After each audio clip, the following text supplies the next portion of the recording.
Hey, so today we are going to make some medicinal bone broths for the winter. So today I wanted to thank Burgett Family Farms out of Trafalgar, Indiana. Her name's Belinda, but she goes by Benny. And I was able to get some chicken frames from her regenerative farm. So a big shout out to Burgett Family Farms out of Trafalgar, Indiana. So today we're going to focus on using chicken frames. So chicken frames and chicken itself is known more for its type 2 collagen, and that type 2 collagen is what really helps with our skin, our hair, our nails, our bones. So I wanted you to have a really deep understanding as to which broth you're making, because I like to make, beef stock, I like to do fish stocks and veggie stocks, but today we're going to focus on chicken with a blend of herbs that I'm going to be using in this, and I'm always switching them up, but this time what I'm going to do is use some of my elderberry vinegar, because a little bit of vinegar in your chickens, in your water, helps to pull out and release those minerals. And then I make what medicinal broth blends at the apothecary. And I give these to all of my clients who need that extra nutritional boost, because they're wild food nutrition, and they're from my gardens. So for this particular blend, I wrote it down so I wouldn't forget, but I'm doing tomato leaves and stems with basil, bee balm leaves, so Monarda leaves and stems, with pepperweed, Virginia pepperweed, lamb's quarters, thyme, astragalus root, and galansoga, which is an amazing wild green. So all of this comes from my garden, or I foraged it.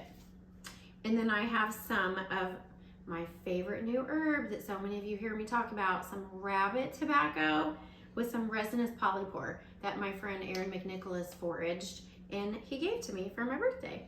So I'm going to get those in there because the rabbit tobacco really helps to support our respiratory system. And we all know that I struggled with that nasty RSV virus, and it gave me severe asthma. So now I'm putting it in everything. What that plant also does is that it helps to thinning tissues in the body. So it's really going to help to support that type 2 collagen.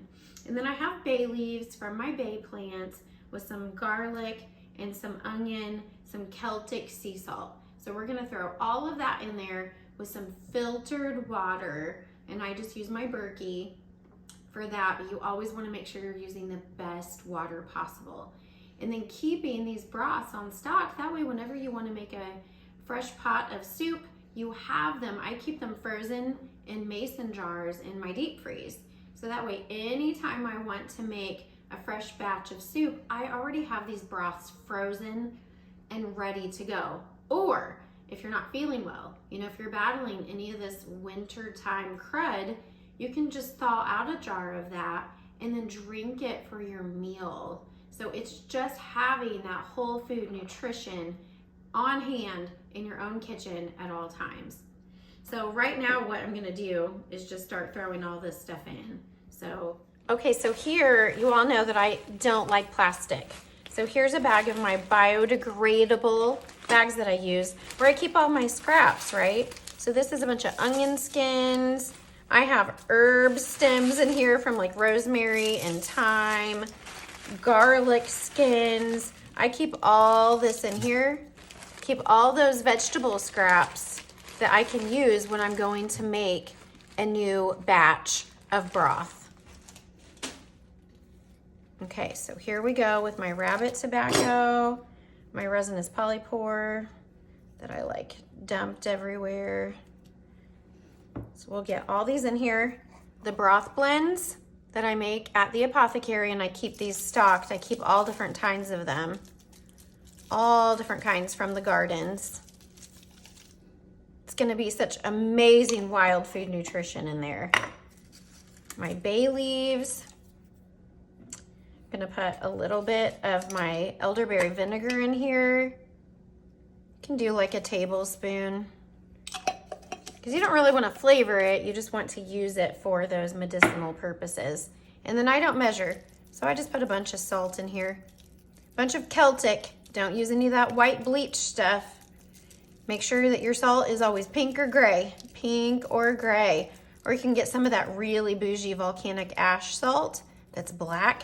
That's really super cool. So a bunch of salt in there. And then we will chop up, put all those skins in there. There's so many nutrients inside these skins. Do not discard them. And you know, you're putting it in a broth, so it doesn't have to be all finely chopped like it would be for a recipe, right?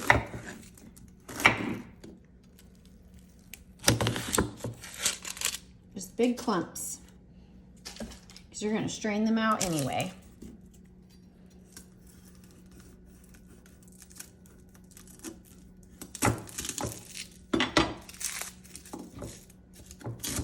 Put those garlic skins in there. They're an amazing source of omega-3 fatty acids.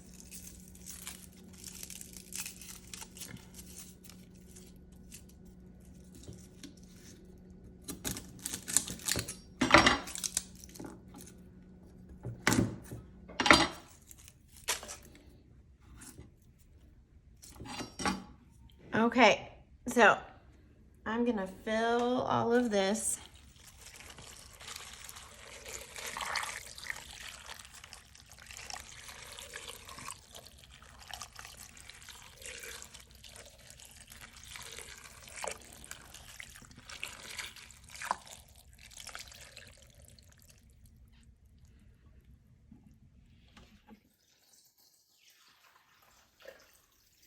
Okay, we're getting this nice and full. That is outstanding. Get that. And then I'm going to put the lid on. And I like to set mine for 15 hours. So I let mine set for 15 hours and then I strain it into mason jars. I always let it cool until it's a good room temperature before I put it in my deep freeze.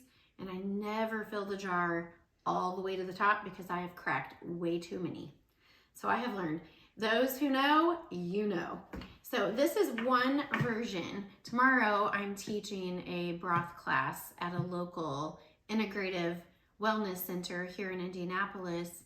And we're gonna go over different types of broth. So we're gonna talk about fish stocks and vegetable stocks. And we're gonna talk about, of course, chicken and beef. But we're gonna go over all the different nutritional values of these, all the fun herbs you can use. And tomorrow we're gonna use some pine bark, which is gonna be really fun. How to put some pine barks in your broth and really absorb that shikimic acid. And then how to add in the needles towards the very end so that you can really infuse that with some nice vitamin C. Because if it goes in, if the needles go in, it gets too hot and then you kill off those antioxidants during this phase, right? So you can like powderize those pine needles and sprinkle that in and let it sit while it's still warm and give it about an hour and then strain it out, right? So that way you're really infusing some good vitamin C from those pine trees in here.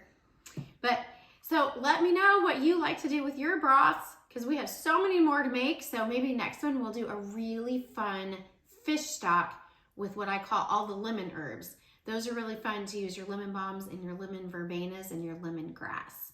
All right, stay healthy this winter.